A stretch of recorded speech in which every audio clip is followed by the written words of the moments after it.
সকালে আজকে খুব ঝাল কিছু খেতে ইচ্ছে করছে, কিন্তু বাড়িতে কিছুই নেই। যেহেতু বৃহস্পতিবার ছিল, লক্ষ্মীবার, ওই দিন হচ্ছে চিকেন খাওয়া যাবে না বা ডিম খাওয়া যাবে না। তো আমি খুঁজে পাচ্ছিলাম না কি খাবো। তো মাথায় এলো যে না, ঝুরি মাখা করে খাওয়া যাক।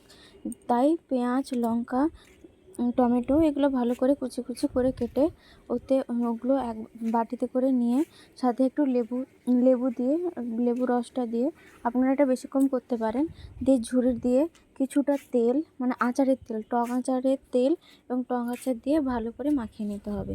ভালো করে মাখানোর পর এখানে তোমরা আরও অন্য কিছু অ্যাড করতে পারো, আমি আর কিছু অ্যাড করিনি।